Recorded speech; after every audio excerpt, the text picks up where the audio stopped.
Assalamualaikum warahmatullahi wabarakatuh. Pemirsa MTA TV dimanapun Anda berada, bagaimana kabarnya hari ini?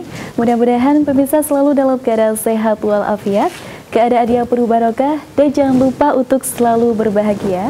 Dan senang sekali ya, insya Allah saya Sekar Pagesti akan menemani Anda selama 60 menit ke depan, tentunya untuk membagikan informasi ini ya tentang kesehatan dan juga gizi, apalagi kalau bukan di Sehati. Baik pemirsa, dan tentunya dalam Sehati kali ini ya pemirsa ya, dalam bertambahnya usia begitu dan berkembangnya usia pula ini ya, nantinya pastinya kita akan memiliki perubahan dari dalam tubuh kita begitu. Usia semakin menua, fungsi tubuh juga akan semakin berkurang. Nah, proses menua ini adalah bagaimana proses menghilangnya jaringan tubuh untuk mempertahankan fungsi maupun juga untuk memperbaiki diri. Nah, tidak hanya perubahan dari segi fisik juga ya ini pemirsa ya begitu. Dari segi indera ini juga memiliki fungsi yang berkurang begitu. Salah satunya adalah dari indera perasa maupun pengecap. Nah, faktor-faktor tersebut ini juga mempengaruhi dari pemenuhan gizi pada lansia. Dan sesuai topik kita hari ini bagaimana pemenuhan gizi pada lansia. Dan kami membuka interaktif telepon, silahkan bagi Anda yang ingin bertanya. Sekali lagi tema kita hari ini adalah pemenuhan gizi pada lansia. Anda dapat menghubungi di line telepon 0271 679 3000, juga dapat melalui WhatsApp maupun di SMS 0811 255 3000.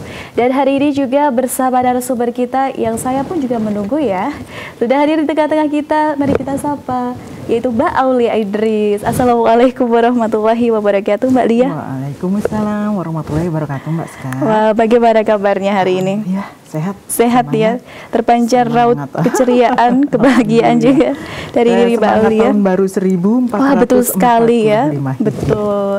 Kemarin habis 1 Muharram begitu ya, Mbak Lia ya. Baik. Dah kita akan membahas bagaimana pemenuhan gizi pada lansia begitu ya, Mbak Lia. Dan pemirsa silahkan ini untuk Anda yang saat ini mungkin memiliki usia mendekati lansia atau mungkin lansia atau juga yang memiliki anggota keluarga lansia, silahkan untuk menyimak topik pada hari ini begitu. Dan Mbak Aulia tadi kan ada sedikit pemaparan tentang pemenuhan gizi begitu pada lansia.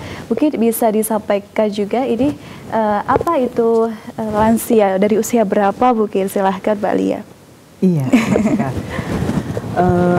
salah satu tahap dari kehidupan manusia itu dari masa konsepsi, kemudian dia akan dalam masa kandungan, dilahirkan, bayi, batita, balita, remaja, dewasa, langsung masuk ke usia lansia, dan biasanya masa kehidupan manusia juga akan berakhir karena daur kehidupan manusia itu sudah dipastikan adalah demikian.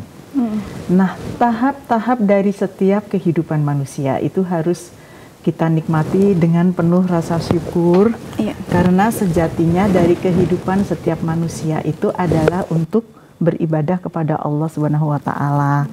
Masa penantian yang sangat indah untuk segera kembali kita isi dengan semaksimalnya, sebaik-baiknya, semanfaat mungkin begitu ya. Tetapi tidak menutup kemungkinan ketika dari masa-masa kehidupan itu ada yang membuat kita kadang-kadang harus tidak bisa maksimal. Mungkin karena sakit, karena kondisi tertentu ya, situasi yang mungkin juga tidak kita inginkan, tapi itu semua kalau sudah merupakan rencana Allah itu adalah yang terindah untuk kita. Termasuk masa ketika kita akan memasuki usia lanjut. Siapapun takut dikatakan, waduh sudah tua, menolak tua dan lain sebagainya. Sebenarnya tidak perlu, justru kita menikmati setiap masa dari kehidupan kita. Cepat atau lambat, itu semua akan kita alami. Nah sekarang, bagaimana kita bisa menyongsong setiap masa kehidupan kita itu dengan sebaik-baiknya. Karena seiring dengan waktu, kalau sudah disebut lanjut usia atau lansia, itu mulai terjadi penurunan fungsi tubuh kita, ketahanan tubuh kita, kemudian juga secara produktivitas sudah berkurang, fungsi panca indera kita juga sudah berkurang, daya ingat kita juga sudah berkurang ya. Itu sunnatullah, pasti akan terjadi. Tidak bisa ditolak, tapi kita bisa menyiasatinya, mempersiapkannya, menghadapinya dengan sebaik-baiknya. Salah satu hal yang paling penting adalah dengan menjaga gizi yang bagus, insya Allah kesehatan kita akan menjadi prima. Sehingga masa-masa untuk meningkatkan ibadah kita juga menjadi lebih maksimal. Siapa sih yang disebut lansia? Ya, lansia itu boleh dikata relatif setiap orang menyebutnya. Karena kalau di luar negeri, orang mungkin 76 tahun seperti Ronald Reagan baru dilantik menjadi presiden, begitu ya. Kalau di kita 56 tahun sudah pensiun. Atau mungkin lebih muda lagi. Atau kalau guru juga 60 tahun, kalau profesor 65 tahun mungkin masih dikaryakan, emeritus dan sebagainya. Nah, keadaan-keadaan ini perlu kita siapkan dengan baik. Sejak kapan? Sedini mungkin. Nah, kalau sekarang kita, waduh, kita kok baru belajar hari ini ya, tidak apa-apa, better late than never ya. Kita lebih baik terlambat daripada tidak sama sekali. Kita belajar tentang mempersiapkan bagaimana mengelola gizi untuk lanjut usia. Ya, mungkin, wah saya sudah sakit, nggak apa-apa. Toh sakit sekarang ada kesempatan kontrol, berobat, dirawat dokter, ada banyak teknologi, ada banyak alat yang bisa membantu memaksimalkan dan mengoptimalkan kondisi kesehatan kita. Sementara untuk yang tidak sakit, bagaimana? Ya, kita bisa menjaga dari pola makan yang baik. Nah, siapa tadi yang disebut lansia? Tadi bisa dikatakan mungkin di atas 60 tahun, boleh. Di atas 50 tahun orang masih merasa muda, boleh juga, begitu ya. Bahkan sekarang kalau bisa sampai umur 80 tahun pun kita akan selalu tetap merasa muda. Karena semangat itu akan membuat kita menjalani hidup ini menjadi lebih optimis. Kita menjadi lebih semangat menghadapi semuanya, apapun yang terjadi. Nah, sekarang kalau sekilas saja misalnya menurut Mbak Sekar, orang kalau disebut lansia itu biasanya secara fisik yang bisa kita ketahui dari apanya? Dari rambut? Ya, bisa. Ya, udah mulai kulit rambut. Ya, keriput gitu kali ya. Kulit keriput itu berarti bantalan lemak di bawah kulit paling luar ini sudah mulai terkikis, sehingga kulit yang semakin tipis membuat kulit ini menjadi mengkerut, berkeriput. Nah, ini salah satu ciri yang pertama, kulit menjadi lebih kering. Kemudian gigi gerigi, mungkin sudah banyak yang tanggal, atau kalau tidak, apa sih istilahnya, copot gitu ya, giginya gitu copot, atau bisa juga kekuatan gigi untuk mengunyah sudah tidak seperti ketika kita muda dulu. Wah, dulu suka makan kacang, mangga muda, semuanya sudah kita bisa hadapi dengan bagus. Sekarang ini gigi menjadi lebih sensitif, kekuatan mengunyah juga sudah menjadi semakin tidak sekuat dulu lagi. Rambut bagaimana? Nah, rambut sudah mulai mungkin beruban, ya. Secara fisik panca indera apa yang terjadi? Kalau lidah atau indera pencecap kita itu biasanya sudah mulai berkurang fungsinya. Terkadang makan itu sampai asin banget. Asin. Karena kita tidak mempan mencecap bahwa ini makanan sudah asin. Iya, karena indera perasanya berkurang ya Mbak Lia. Baik. Ada yang suka makan asin-asin. Nanti dikurangi ya, karena nanti kalau sudah sepuh biasanya jadi suka nambah garam. Nah, ini harus diperhatikan banget karena garam itu akan berpengaruh juga pada tekanan darah. Iya. Karena kalau suka yang asin-asin itu kan nanti ada penyakit hipertensi begitu ya Mbak Lia. Ujung-ujungnya nanti hipertensi ya. Kemudian juga gula. Waduh, suka gula atau suka minum yang manis-manis, ngeteh ya. Itu sebetulnya kalau gula itu kan kita gunakan untuk aktivitas, untuk kegiatan. Jadi habis minum teh manis kita aktivitas. Nah, itu aman. Tetapi kalau habis ngeteh kita duduk-duduk mager, ya siap-siap diabetes nanti. Jadi pada lanjut usia kita sudah mulai banyak mengurangi. Kemudian fungsi organoleptik yang berkurang, fungsi pencernaan kita juga sudah mulai berkurang. Contoh, kita tidak bisa mengunyah makanan terlalu cepat. terlalu keras. Iya. Goreng-gorengan itu kering, itu juga tidak bisa dicerna dengan bagus. Iya. Kemudian juga asam, pedas yang namanya mercon, geprek itu sudah tidak boleh dinikmati oleh mereka yang usianya 50 tahun ke atas. Jadi minum mondo, asin yang mondo, yang mondo yang sedang-sedang aja. Nah, yang ini yang bahaya. Sudah semakin tua, harusnya kita makannya makin berkurang. Apa itu? Kalori. Nasi atau tepung-tepungan, atau mungkin ubi dan lain sebagainya. Biasanya kan kita makan banyak itu nggak apa-apa karena kita kerja. Betul. Apalagi kerjanya banyak di sawah, mungkin nyangkul atau banyak kegiatan di luar, kita terpapar panas, kita harus banyak aktivitas fisik. Kita butuh energi yang banyak, kita butuh kalori, suplai karbohidrat yang banyak. Tapi kalau sudah pensiun atau usia kita memang sudah mulai lanjut tadi, dikurangi ya Mbak Lia. Harus bisa mengurangi. Bahkan sekarang itu yang bagus biasanya kalau yang sudah tawadu ibadahnya bagus itu malah perbanyak puasa malah. Iya. Karena memang beliau sudah menyadari bahwa ketika aktivitas kita berkurang, maka intake kita juga harus dikurangi. Iya, jadi kalau makin banyak mengurangi aktivitas itu berbanding tegak lurus dengan intake kita. Makin sedikit kerja, makin sedikit makan. Makin banyak kerja, makin banyak makan. Dan jangan kaget kalau atlet itu makannya adalah 2 kali manusia normal. Kalau orang hanya 2.000 kalori per hari, maka atlet itu kebutuhannya sampai 4.500 per hari. Begitu ya Mbak Lia. Dan memang harus diimbangi ya ketika makannya banyak, olahraga dan aktivitas pun juga harus diimbangi. Biasanya gitu ya. Kalau memang sudah lansia, kan sudah pensiun tuh. Nanti kan udah nggak ada kegiatan. Biasanya bisa perbanyak aktivitas. Mungkin berkebun ya, mungkin bersih-bersih rumah, olahraga. Itu sudah senam, ngepel, nyapu. Kalau zaman dulu mungkin masih ada timba manual yang dikerek itu ya, itu sebetulnya itu olahraga juga. Sekarang udah nggak ada ya, kayaknya sumur-sumur yang kayak gitu sudah tidak ada ya, orang pakainya sumur bor atau pakai pump dan lain sebagainya. Ini mengurangi kegiatan aktivitas kita atau bersepeda.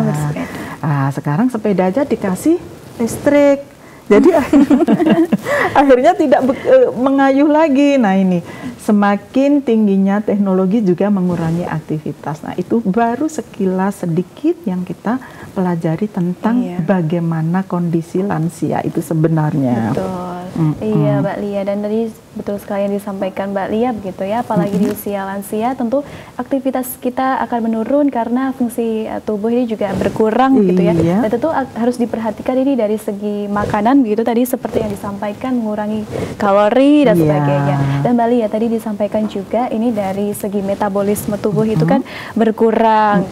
Kalori diperhatikan, lalu juga makanan tidak yang tinggi garam karena bisa hipertensi ataupun tinggi gula, bisa diabetes, dan juga kalau usia lansia ini kan mudah begitu ya terkena penyakit atau bagaimana gitu. Dan mungkin bisa disampaikan juga di Bali berapa sih takaran untuk garam maupun gula yang sesuai standar untuk sehari ya. Iya. Nanti kita coba pelajari dari slide ya Mbak Sekar ya. Hari ini kita langsung masuk ke slide-nya, sebetulnya gizi lansia itu seperti apa. Nah, pada usia di atas 60 tahun, ini kita lihat dari slide yang pertama, metabolisme manusia itu sudah mulai melambat ya tadi, dan seluruh proses yang terjadi di dalam tubuh itu fungsinya adalah menjaga organ tetap berfungsi normal. Walaupun kita lansia, napasnya kan tetap, jantungnya tetap dipom untuk memompa darah, paru-parunya tetap untuk bernafas. Nah, bagaimana juga dengan organ pencernaan makanan? Ini adalah organ yang bekerja seumur hidup. Kita mengistirahatkan organ pencernaan itu hanya ketika puasa. Berarti fungsi dari organ pencernaan dan penyerapan makanan itu berarti semakin melambat begitu ya Mbak Lia? Bisa jadi demikian. Gerak peristaltik usus semakin lambat sehingga pada usia lansia itu juga sering mengalami yang disebut konstipasi. Apa itu konstipasi? Susah BAB, susah ke belakang. Kalau dulu bisa rutin yang bagus itu setiap pagi ya, setiap hari. Tapi pada kondisi tertentu orang itu kalau dia tetap rutinnya bisanya 2 hari, ya bisa dikatakan itu normal 2 hari.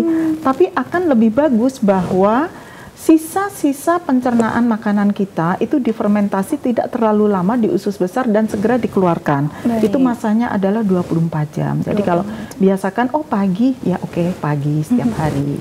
Tapi pada lansia kadang hal ini tidak bisa terjadi. Karena apa? Fungsi organ pencernaannya sudah menurun. Peristaltik ususnya juga semakin menurun. Banyak diam di tempat itu juga menyebabkan peristaltik usus semakin lambat. Nah, ada dua kejadian. Terkadang kalau tidak terjadi susah BAB, justru jadi peristaltiknya cepat. Nah, kalau cepat itu apa yang terjadi? Terjadi diare. Jadi kalau pada lanjut usia, ini juga akan mudah terjadi. Jadi, tapi saya nggak pernah ngalami Mbak Lia, alhamdulillah. Ini kan kita pelajari secara teori bahwa kalau lansia akan terjadi demikian. Jadi kalau suatu saat usia kita sudah bisa dikatakan di atas 50 ke atas, kita sudah mulai siap-siap. Jika suatu saat saya terjadi diare, asal itu jumlahnya masih tidak lebih dari 4 kali dalam berapa jam, itu bisa dikatakan normal. Tapi kalau itu sudah terlalu berlebihan, kita takut dehidrasi, sebaiknya segera kita waspada dan ke klinik. Nah, itu fungsi organ dari pencernaan. Nah, kalau pernapasan bagaimana? Pernapasan ini juga yang namanya paru-paru itu adalah memasukkan oksigen, mengolah oksigen, dimasukkan ke dalam sel-sel tubuh, kemudian dia akan dibuang berupa gas CO2, ya, menjadi karbon dioksida. Nah, semuanya tadi fungsinya adalah untuk memperbaiki sel.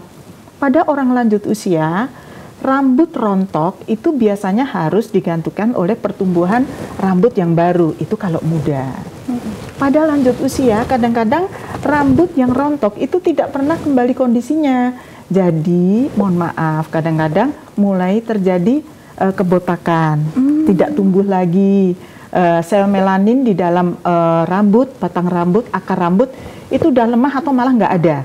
Jadi protein, jadi kalau kita cabut rambut, itu seperti ada putih ya di dasar rambut yang nempel di kulit kita. Nah, itu adalah sebetulnya adalah protein yang mengikat rambut.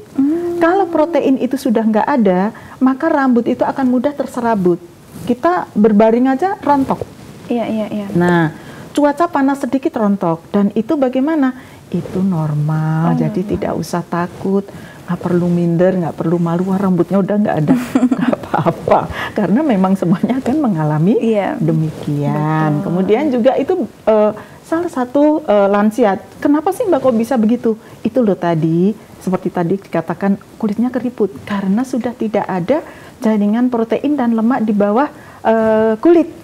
Nah, semakin tipis kan kulitnya, semakin tipis. Kalau kita malah masih ketemu yang yut kita itu yang 90, 80 tahun itu tipis banget. Kayak kresek gitu ya Pak. Seperti plastik, seperti demikian. Nah, ini sebetulnya kita harus jaga kulitnya digimanain. Dikasih hand body, dilembatkan. Jadi walaupun sudah sepuh, kulitnya ini tetap lembut, nggak kayak kresek tadi ya. Dia bilang, itu kresek itu kenapa? Kering, harusnya kulit ini nggak boleh bunyi. Gitu. Jadi kalau kita megang kulitnya ini berbunyi, krusek-krusek begitu, itu tandanya kulit kita kering. Dibiarkan, jangan. Itu bisa dioles minyak zaitun. Atau kalau zaman dulu nenek moyang kita minyak kelapa.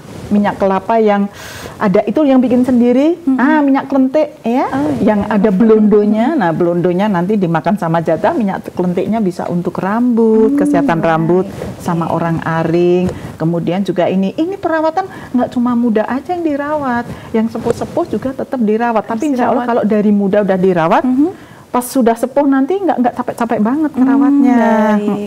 Jadi untuk rambut yang mulai rontok gitu tidak bisa hanya di usia dari muda. Dari muda ini minyak kemiri, minyak kelapa, orang aring, itu gunanya apa? Mencegah masalah-masalah yang muncul ketika kita lansia nanti.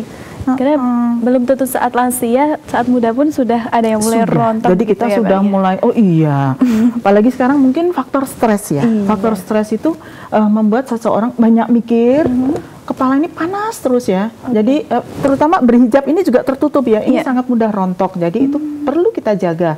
Mas-mas, mbak-mbak, bapak-bapak itu juga kita perlu jaga dari muda. Caranya bagaimana? Konsumsi proteinnya harus cukup. Dari mana protein yang cukup? Minum susu, makan telur rebus, makan telur itu dari muda sudah kita biasakan. Kadang ada kebiasaan masyarakat kita takut makan yang amis-amis. Padahal itu adalah fungsi protein untuk menjaga. Kenapa sih Mbak kita harus menjaga kulit? Tadi loh, yang dibilang kulitnya kresek-kresek seperti plastik, itu mudah luka. Mudah luka justru ya? Itu takut sekali, terutama mereka yang memiliki DM, diabetes, kalau kulitnya mudah luka, ini bahaya, bisa terjadi infeksi lanjutan. Jadi kita menjaga kulit tidak boleh luka. Caranya bagaimana? Ya dijaga. Kalau misalnya banyak pekerjaan di luar studio, di luar ruangan, mohon maaf. Di dalam studio yang indoor dingin sejuk seperti ini pun, ini adalah pusat yang membuat kulit kita kering. Kering ya. Lihat ya, kalau yang ada di kulkas itu kita taruh buah. Kulkas tuh dingin ya, sejuk ya. Buah itu makin keriput atau makin seger? Makin keriput. Makin keriput, berarti di sana terjadi dehidrasi, terjadi pengurangan kadar cairan bahan makanan. Begitu juga manusia. Cuaca dingin itu tidak membuat justru sejuk. Karena saya kan sejuk di gunung itu kulitnya kering loh. Begitu, justru membuat kulit kering. Harus dilembabkan, sama kayak jemaah haji ketika di Tanah Suci, itu juga untuk mencegah supaya tidak terjadi kekeringan karena udara gurun yang sangat kencang, ya. Kemudian juga kekeringan tingkat tinggi, kelembabannya sangat rendah, tidak ada hidrasi dari kulit kita, maka kita harus sering-sering membasahi, makanya dikasih embun ya. Kemudian juga kulit kita juga harus diperbanyak pakai hand body. Jadi hand body itu adalah seni merawat diri kita, menjaga tubuh kita, nanti kulitnya tetap bagus ketika kita sudah lanjut usia. Begitu ya Mbak Lia ya, baik. Gitu. Tadi disampaikan juga bahwa ketika lansia ini, bagaimana kita menjaga selagi muda, yuk bisa ya untuk dimulai begitu, supaya nanti ketika tua lebih berkurang begitu ya. Tadi juga disampaikan Mbak Lia bahwa organ pencernaan semakin berkurang gitu ya. Fungsinya menurun gitu sebagainya. Iya, dan organ untuk mencernanya seperti gigi gerigi kan juga sudah tidak ada atau tanggal atau sudah nggak kuat lagi. Maka kita makannya yang empuk-empuk, jangan yang goreng-goreng, yang mentah-mentah. Nah nanti makan apa nih yang cocok dan yang baik begitu ya Mas ya. Kita tidak sabar mendengar begitu tipsnya dari Mbak Lia. Baik, kita jeda terlebih dahulu Mbak Lia ya. Baik pemirsa Sehati Sehat dan Gizi, jangan kemana-mana, tetap di Sehati setelah informasi-informasi berikut ini.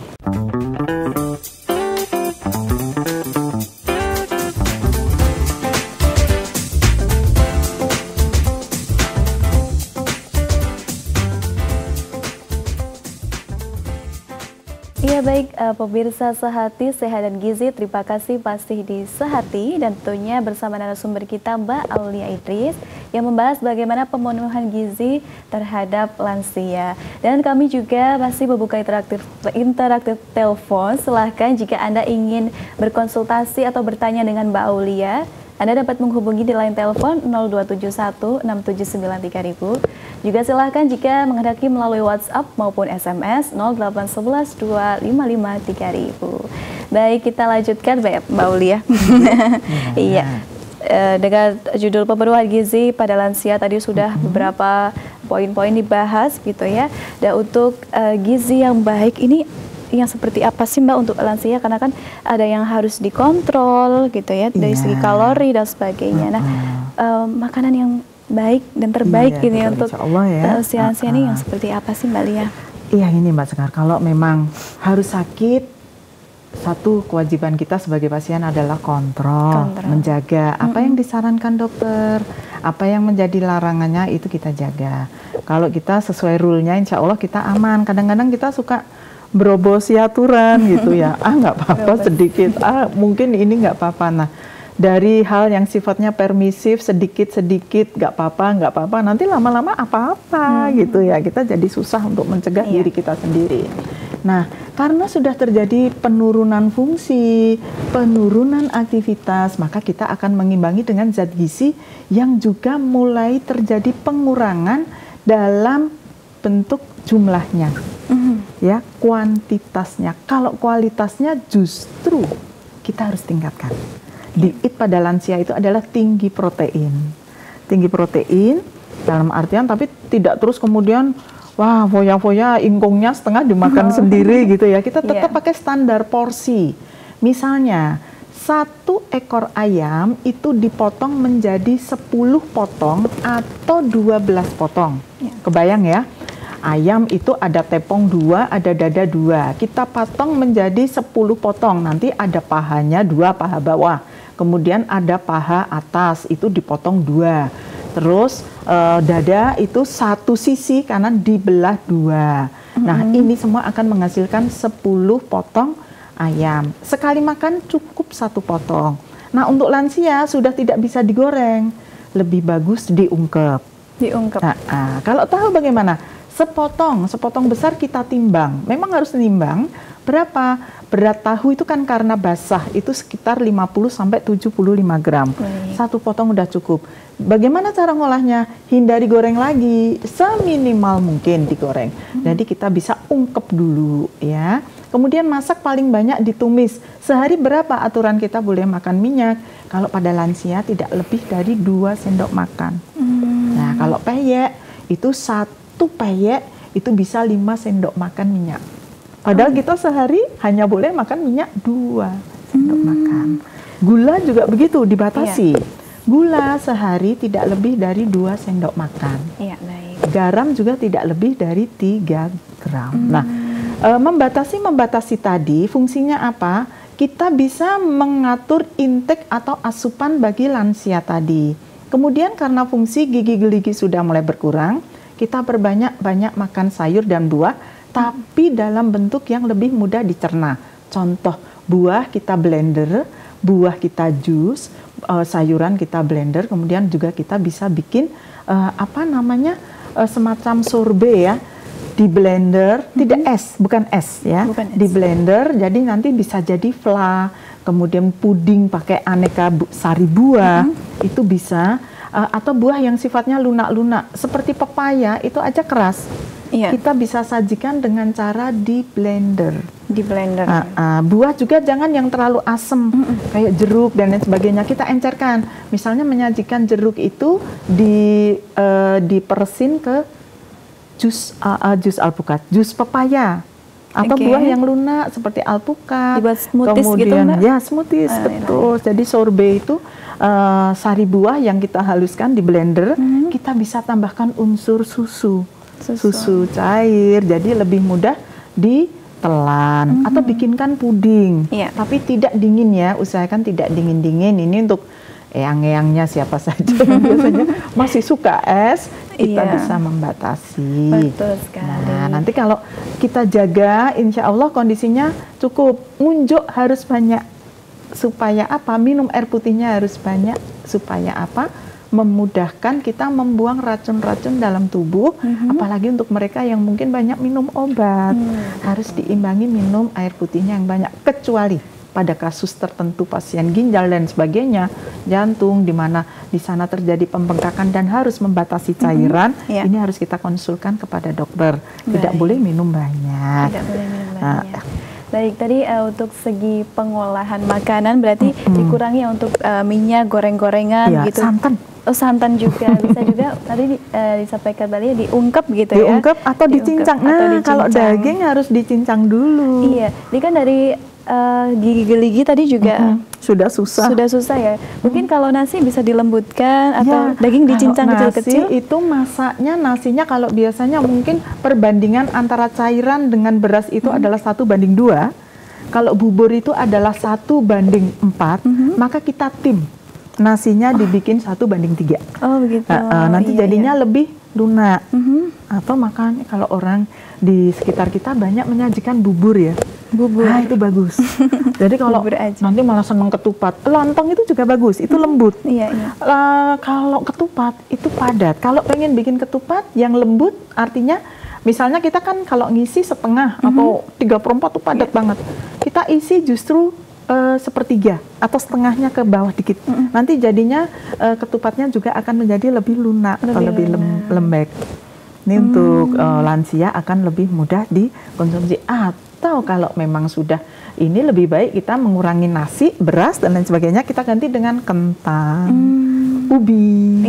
Nah, itu juga menjadi ubi itu menjadi makanan pokok orang Korea, orang Jepang, orang Cina yang direbus, dilumatkan menjadi pasta, semacam bubur.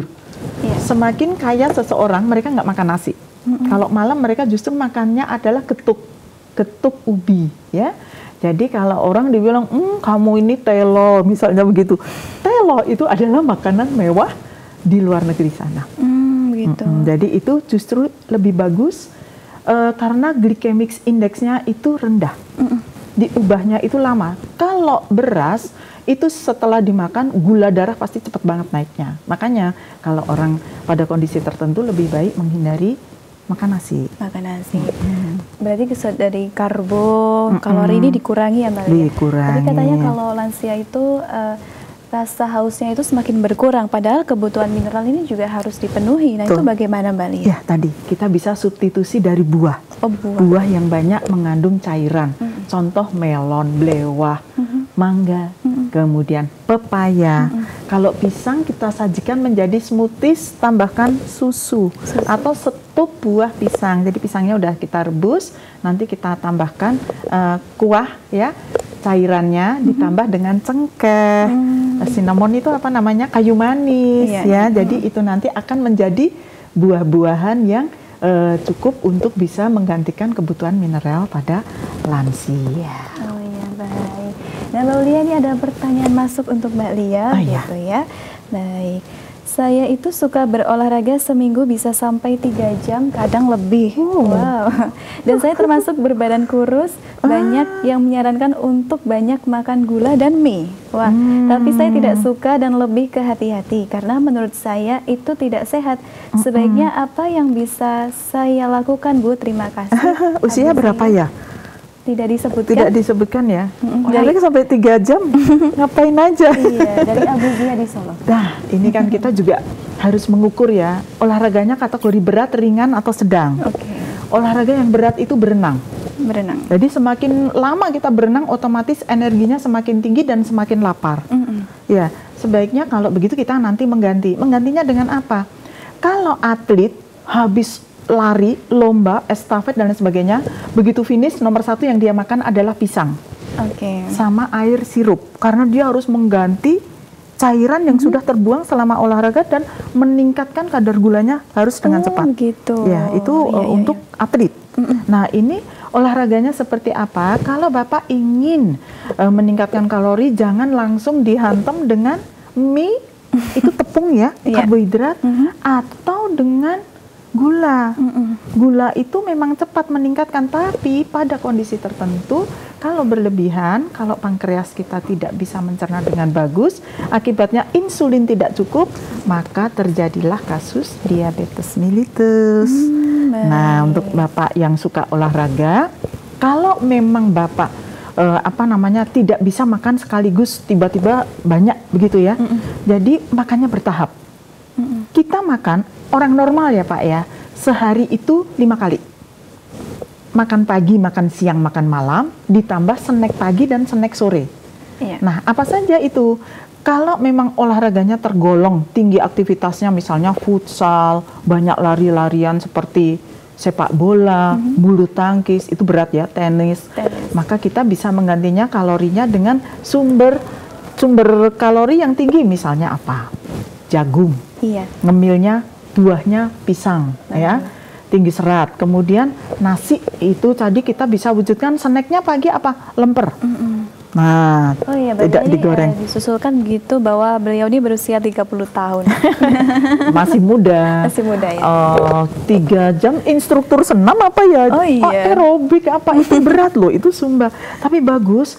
Tapi olahraganya sebetulnya kalau kita itu malah disyaratkan 15 sampai 30 menit sehari, tapi intens, minimal 4 kali dalam 1 minggu.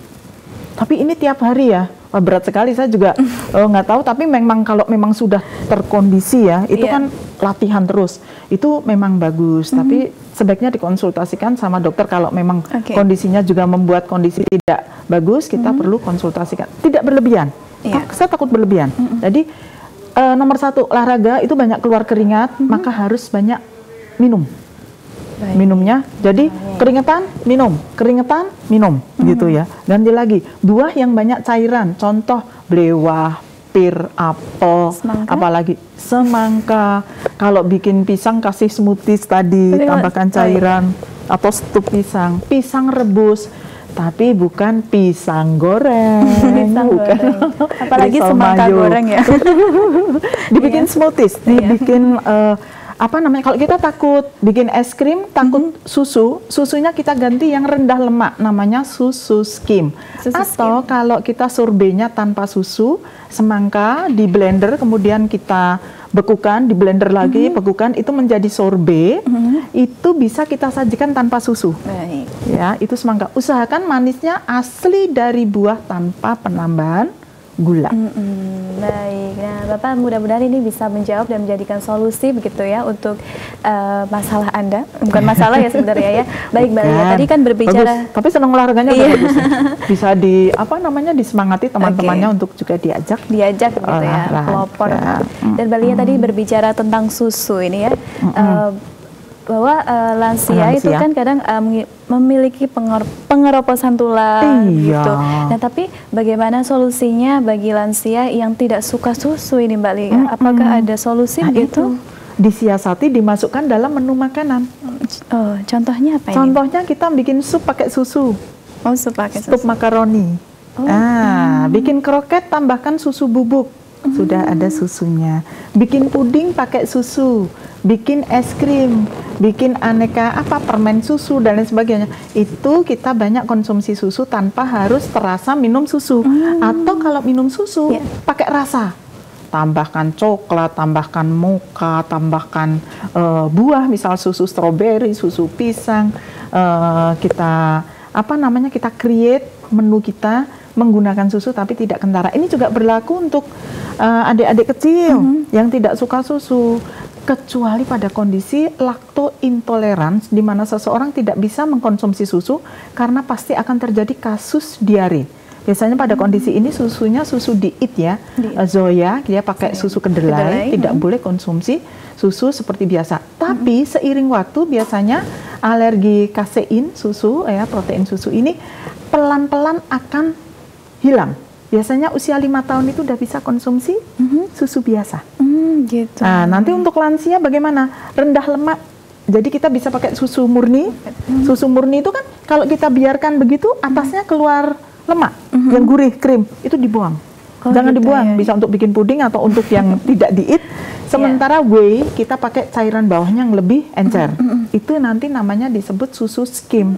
Nah, susu skim ini harganya lebih mahal, tapi aman untuk kesehatan karena dia low fat. Low fat. Yang tidak pengen gemuk, ibu-ibu yang udah sakit, kita bisa menghindari susu full cream, menggantinya dengan susu skim, Dan tadi juga bisa divariatifkan kalau tidak bisa minum susu murni secara langsung, ini bisa diolah di makanan gitu ya Mbak Lia ya. Ditambahkan. Kalau untuk indera pengecap sendiri juga bagi lansia ini kan semakin berkurang Mbak Lia. Dan ini membuat nafsu makan pada lansia berkurang gitu. Nah, mungkin ada cara lain tidak bagi lansia yang nafsu makannya berkurang? Sudah mulai berkurang, tapi begitu. Kan tetap membutuhkan gizi begitu ya. Jadi motivasinya berarti yang harus dibangkitkan, bahwa saya takutnya kalau dituruti dia pasti akan kepengen yang asin-asin. Beliau kalau dituruti terus nanti kalau tidak dituruti duko, jadi mudah ngambek, tidak mau dahar. Jangan. Bapak, Ibu, Eyang, Kakung, Yangti, ini kalau tidak dahar nanti jadi sakit. Jadi saya harus sehat. Saya akan hidup 1000 tahun lagi, misalnya begitu. Jadi ini akan menjadi penyemangat bahwa kita tetap harus makan, kita sehat, dan kadang-kadang pada kondisi tertentu orang-orang yang sehat itu sudah nggak kepengen rasa, dia hanya pengen makan buah. Wah, ini akan lebih sehat ya. Buah nggak harus beli, buah yang ada di kebun. Mau jambu air, tanam pepaya sendiri, tanam pisang sendiri. Banyak kita memanfaatkan lingkungan sekitar kita dengan mengisi usia pensiun atau usia lanjut ini dengan kegiatan yang bermanfaat. Berkebun, nanam cabai, kemudian buah-buah juga kita upayakan. Insya Allah dengan kegiatan yang positif, pemikiran positif, kita akan menjadi lebih sehat dan mengimbanginya dengan olahraga yang cukup. Olahraga yang cukup. Kalau untuk lansia tadi juga disampaikan juga Mbak Lia, mungkin bisa apa tadi Mbak?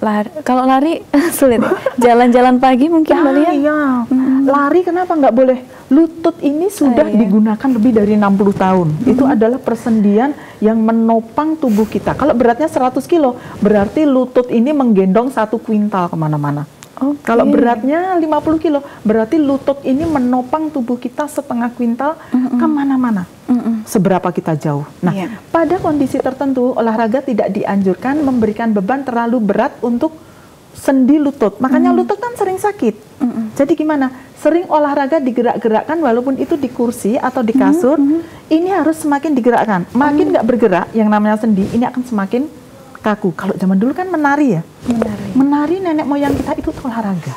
Jadi ini, jadi jari-jari ini biar nggak kebas ibu-ibu ya. Ini terus kita harus gerakkan ya. Ini nanti kalau tambah kita manjakan tidak bergerak, kalau bergerak sakit, dia makin kaku.